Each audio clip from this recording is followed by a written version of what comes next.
Welcome to the Franchise Woman podcast, where passion and purpose collide, profits are made, and relationships are forged.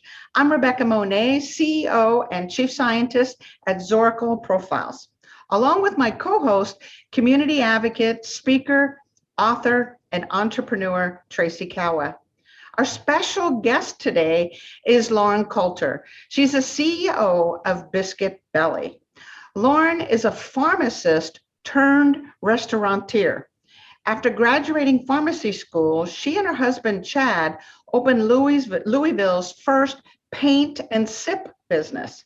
In 2014, they shifted into the restaurant scene by opening up Luvino, a Southern-inspired small plates and wine bar restaurant.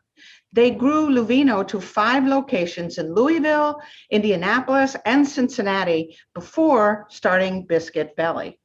The first Biscuit Belly location opened in May 2019, and since then has opened 2 additional locations in Louisville and 1 in Evansville, Indiana. The Coulters sold Luvino so they could focus on the growth and the franchise development of Biscuit Belly. There are currently 12 franchise units in development, and they are excited to continue their growth. Lauren, I'm so excited that you carved out some time for us today. So thanks for being on the show. Thanks for having me. I'm super excited to be here. It's nice to meet you guys.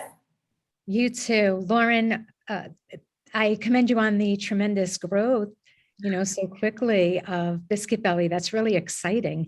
And I'm listening to Rebecca, and she's reading off all of these different positions in different industries and these businesses that you started. And I'm wondering how this all culminated into entrepreneurship for you. Yeah, it's a good question. I get asked this a lot, kind of about how does a pharmacist go from selling medications to selling biscuits? And it's a sort of boring journey, but I think it's probably very relatable. I went to college to be a pharmacist. It was a great,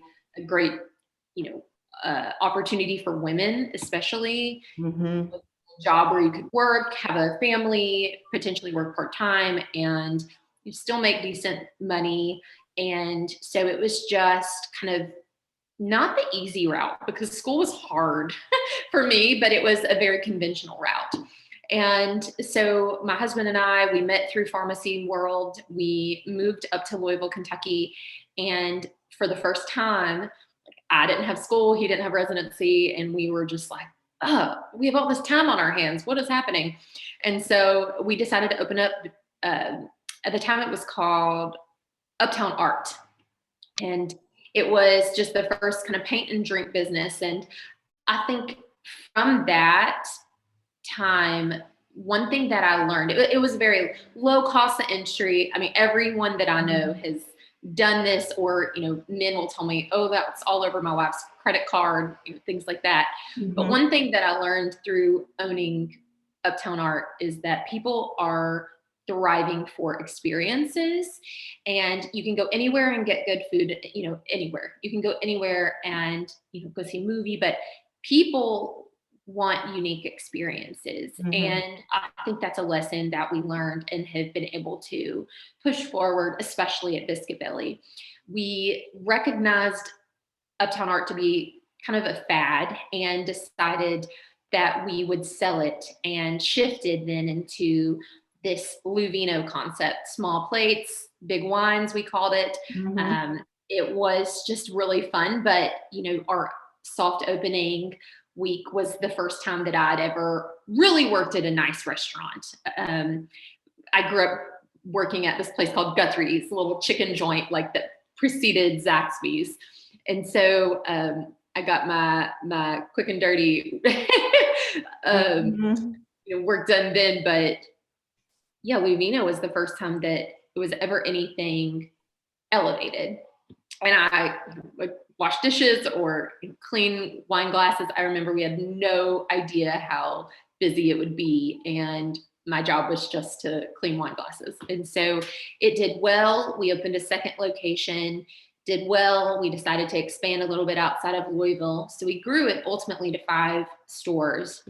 And what I like to tell people, especially about Luvino versus Biscuit Belly, is there was not really ever an intentionality around Luvino. I mean, we wanted it to be a good experience, but there was never this idea of like, what do we want it to be? And let's make it that. It was almost something that we opened, and what it was just great. So we just continued doing it. And we would often step back and be like, okay, how much money do we have in bank? Can we do another one? Let's see. But there was never really a focus on the growth and development piece of it. So during all of this, my husband is nagging me like, we should open a biscuit place. And we're from Georgia originally. And I'm saying to him, our people like the biscuits. These posh Louisville, Kentucky people are not going to like these biscuits. And they did. And it just went gangbusters. It was like what you would see sometimes out of Nashville. You'd have a line down the block and just crazy, and rain and snow, and people would come in and they loved the biscuits. So we opened a second one, started working on a third one. And through all of this, though, we really had to spend some time figuring out, what do we want to do? Where do we want our focus to lie? Because now we have a breakfast concept. Now we have a dinner concept. And this is just, we had a young family, and is this really how we want to live? This kind of pulled in 400 directions. And so decided to go down the path of potentially selling Luvino. And ultimately, even despite COVID, we were able to do that about a year, 13 months ago. And that's really the primary reason that we did that, was so that we could focus 100% on Biscuit Belly. Everything that we have done for this company has been very intentional. Our logo, our branding, the experience that a customer gets when they arrive, the experience they get the whole time. I mean, all of that was very thought out and intentional. And I just love what we've created. We are fast casual, but it is a very elevated level of service and an elevated quality of food.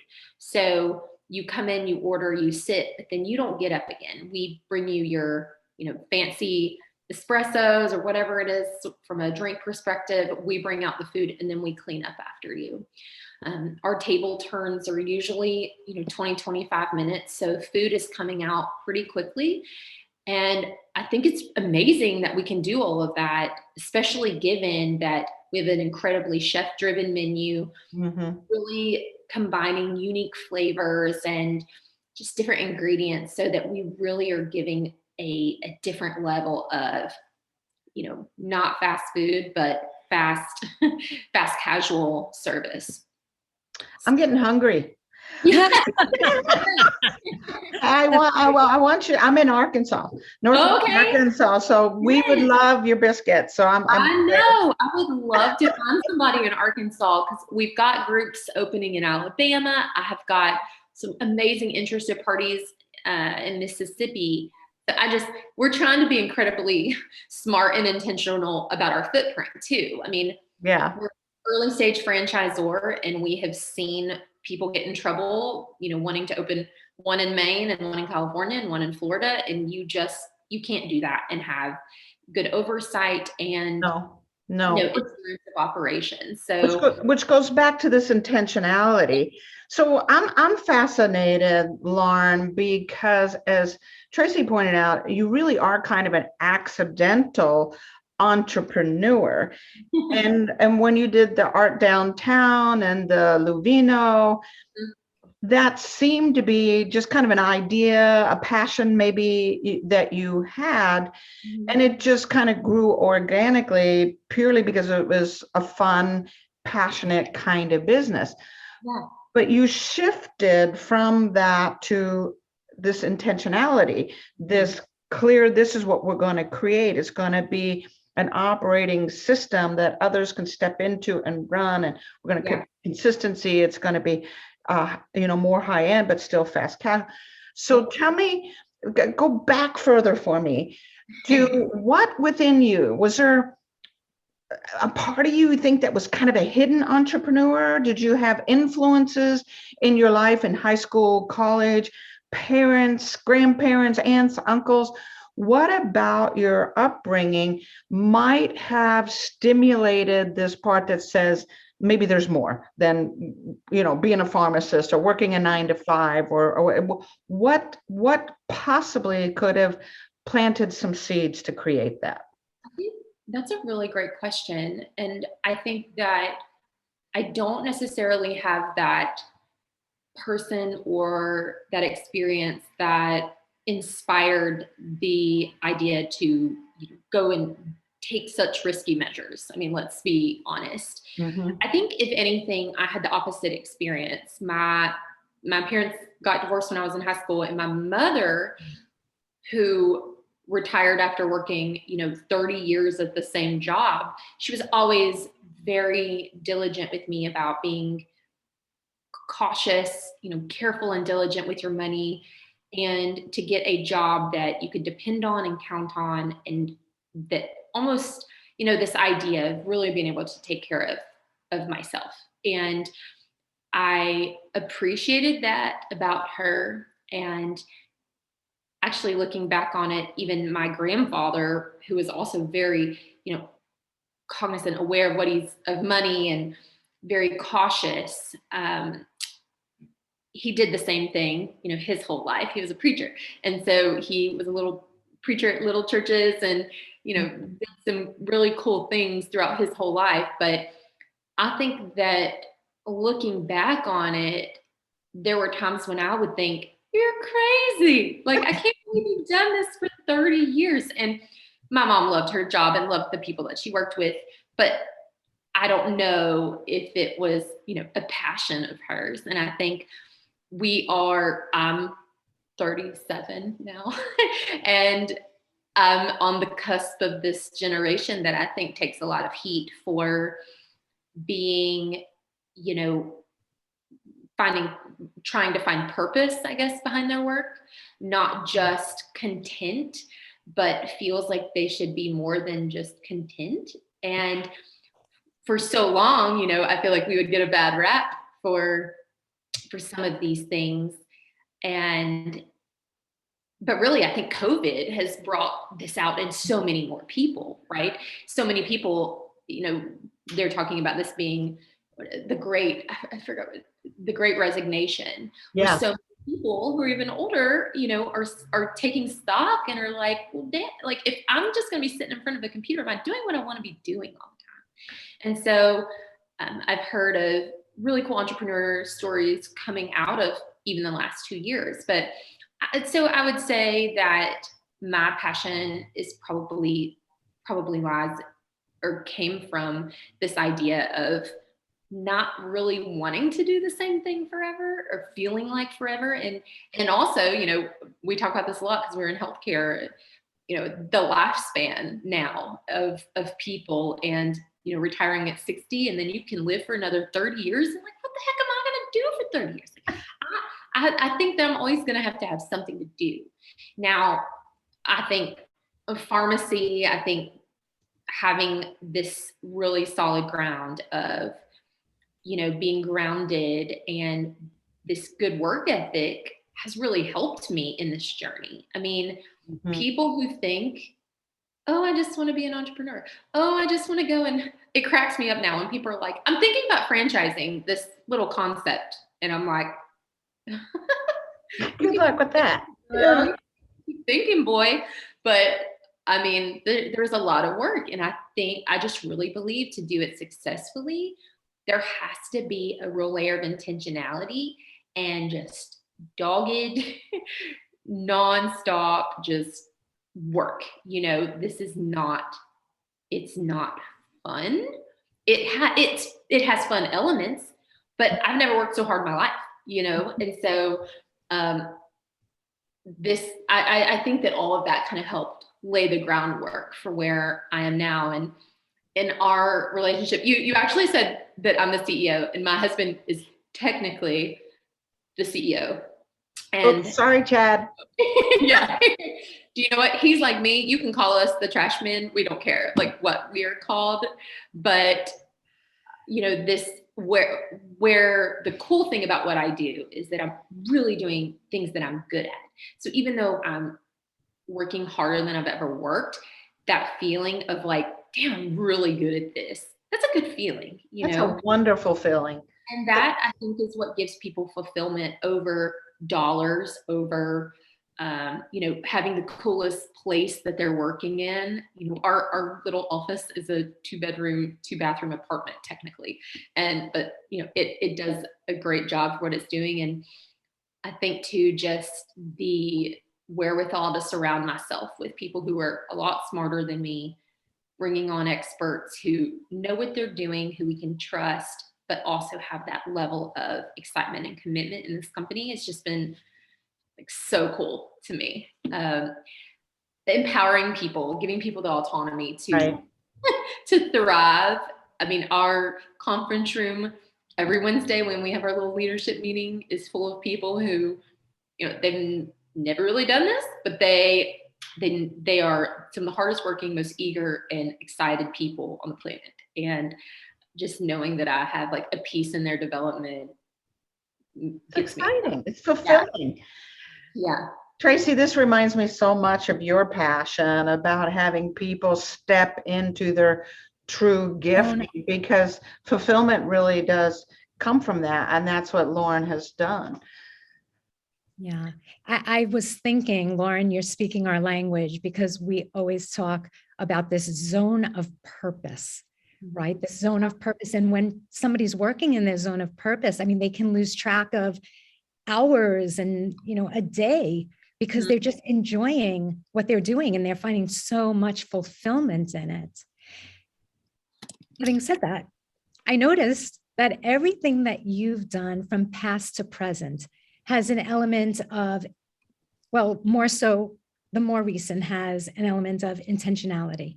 But previously, up till now, everything has had an element of experience in it, right? A hands-on type of experience. And it's also had a sense of community. Can you speak a little bit more about that community aspect of it, of your work? Yeah, I mean, I think that even early on, I mean, I've always been an extrovert to a degree, and my family and friends will tell you that I can talk to people wherever we go. I'm pretty comfortable in a room of strangers. And so I feel like that has helped in my ability to like create and cultivate these groups of people to surround myself with people who are smarter than me or people with different skill sets. And one of my passion projects, I guess you would say, was kind of bringing this element of entrepreneurialism to parts of Louisville who, some kids might not even know that this exists. Now, I grew up in a very like middle class, traditional family, and I really didn't know that this existed. And so I think, well, dang, if I don't know some of this exists, there's a lot of people that doesn't. And so Lemonade Day is a national organization, but it has cities all over the nation that do it, even a couple of places across the globe that do it. And so I brought it to Louisville and kind of helped create this opportunity. We worked with schools, we worked with different like community centers and outreach centers and just different places across the city to help bring this idea of entrepreneurialism through something as simple as lemonade to kids. And it's not novel, right? But some of the best ideas are not novel. Like I grew up having my little best friend's grandma making biscuits every morning. This isn't anything necessarily new. It's just done in a greater amazing way. And so I think from a Lemonade Day perspective, it was fun to show kids like, look, we've got 800 kids across the city making and selling lemonade today. How are you going to differentiate yourself? How are you going to make this experience different from the next street over? So that was really fun. And then, I think the thing that I just love about breakfast in general is this idea of people coming together. And people do that over food anyways, but I feel like breakfast is a very unique family experience or small group experience. So even people who maybe had jobs where they work in the evenings and they didn't sit down for dinner, a lot of times before school, before wherever, you're gathering around your breakfast table. And so that idea of community, I think, has even developed itself or lended itself to make this, Biscuit Belly what it is. And then just in my current role, even on paper, my title is Director of Franchise Sales Development, but my role in our company is the integrator role. And so my husband is this visionary and I'm the integrator, and we do the whole entrepreneurial operating system, the traction model. And so it's a lot of kind of funneling these ideas and pulling in all the people on our teams that we need in the right places to make sure they happen and are executed properly. And so I think just that, that ability to pull people together, make sure we're all working on a similar path and a similar focus has been something that probably was cultivated when I was young and didn't even realize it, It's so fascinating to me because, as Tracy pointed out, there is a part of you that's about community, whether it's us sitting together as a family having breakfast, which is what a wonderful way to start a day. It sets the tone for the entire day. You get, a portion of biscuits and a portion of love all at the same time.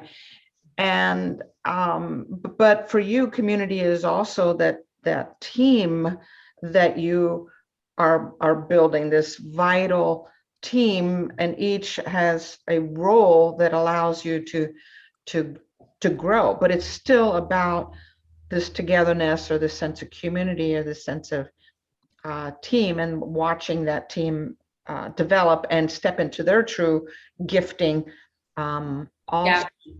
So let me ask you, if we went out into the future, we're got a time machine and we can go out into the future. Yes, your husband's a visionary, but you are too. All right. So if you went out into the future, what do you see your life like? What do you see you and Chad's life, your family's life, the communities that you're affecting with Biscuit Belly? When you go out into the future, what do you see for the community, for yourself, for the world? Yeah, I mean, I obviously have big ideas from what are things around me like that I can fix, and how can we go about being a cultivator of change for these things. I feel like I'm constantly with other people in my community, seeing needs, and I struggle with how do we bridge this gap? What's the need and how do we fix it? And, I would love for Biscuit Belly to be that kind of conduit for opportunity. I've learned about some other franchisors that give some of their employees, a long-term employee becomes a franchisee, almost like a joint venture. And I mean, that just blows my mind. I would love to be able to provide that opportunity for people who might not otherwise be able to get it. We know that there are still discriminatory practices that exist in banking and in a number of areas that I think with the proper hand being held, things would just happen so much more smoothly.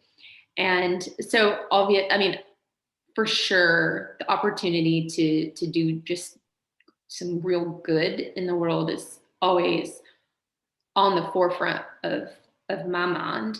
I struggle with what that looks like and what sort of impact will there be. I spend a lot of time too, just mentally thinking about my son. How do I make sure he's not just a turd? If the world, if we grow, if this thing grows and, big opportunities have happened, how do I make sure that kid stays grounded, and So I think I don't have all those answers, but I love kind of surrounding myself with people who challenge me in that way. And I have people in my life who've already said, if y'all sell Biscuit Belly someday, here's what you need to be, for X amount of dollars. These are the things you should be doing. And I just think that's so great because it's things I would never have thought of or considered before. Obviously, I think too, just the food component. I really care about people. It's an absurd number of children who do not eat over the weekends in my city, and it's something crazy. Like 18% of kids are, go without food over the weekends. And I'm like, there's restaurants that get rid of food every day. Like, where is the hang up? Like, how do we fit, some of those big things? I would love to kind of be an integrator of that sort of work, I think, someday. This is beautiful. Tracy, I'm going to have you ask the last question, but I want to compliment you because this idea of being an integrator and these profound questions that you are asking yourself, that you don't have a clear picture of what the answer is, but you are asking profound questions. How can I make sure that my son doesn't end up to be a turd? Sorry, we use that term very liberally around our house. How can I make a difference in community? Why are children hungry? What can I do to do that? How can I have a bigger impact on the community? These are questions that are in the back of your head all the time. And I know you're going to find the answer. A path will be open with your talents, your gifting, with Biscuit Belly that can answer those questions. But that's where all things start. It starts with asking a question, and you have 3 or 4 that you've been processing. So I'm excited to see what your future is like as I watch you grow up in the world of franchising and affect the community. So Tracy, we have time for one more question, and then we need to wrap up. Thank you, Rebecca. I'm sitting here thinking that I love the fact that you and Chad are partners throughout life, through every decision, through every business venture, partners, right?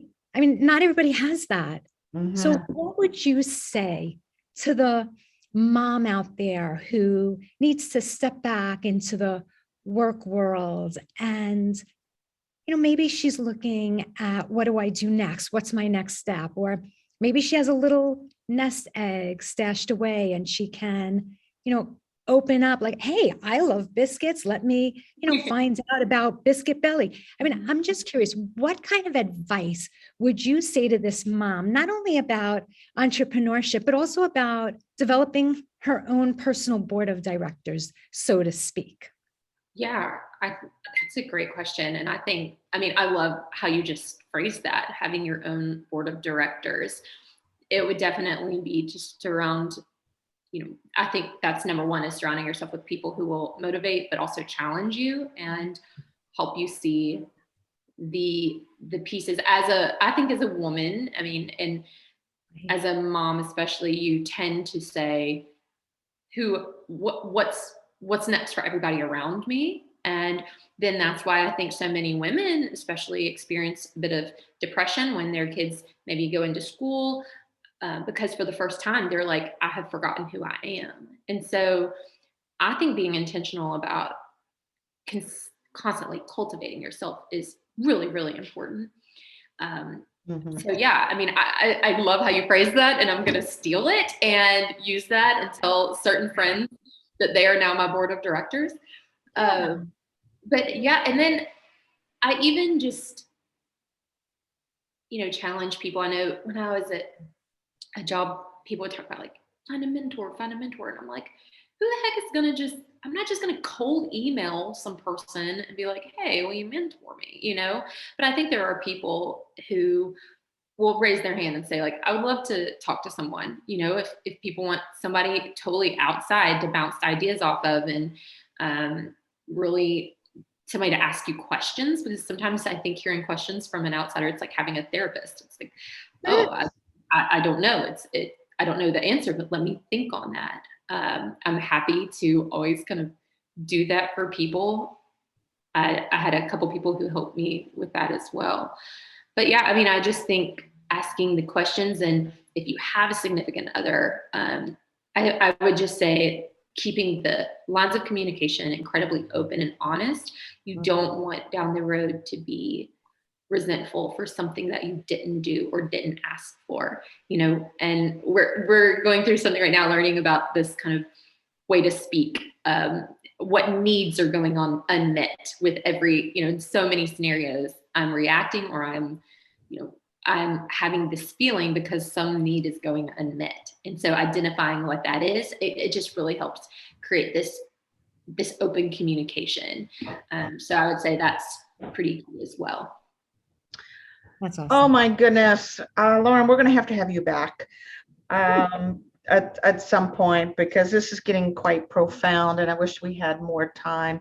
But for now, we need to wrap up. Can you tell our audience, how do they get hold of you to learn more about you and your husband and what you're up with Biscuit Belly? A couple different ways. I am on LinkedIn, and I get messages on LinkedIn all day long from salespeople. No, from salespeople. I would love for it to just be a genuine human like you who wants to chat about, life or whatever. And then our franchising website has my direct cell number on there listed. My email is lauren.coulter@biscuitbelly.com. I mean, I'm an open book. I answer my own emails. I answer my own phone. So rare indeed. So yeah, that would be probably the best way. Thank you, Lauren. We've really enjoyed having you. And all of you that are listening in today, thank you for joining us here at the Franchise Woman podcast, where passion and purpose collide, profits are made, and relationships are forged. We'll see you next week for another edition. Thanks again, Lauren. Thank you.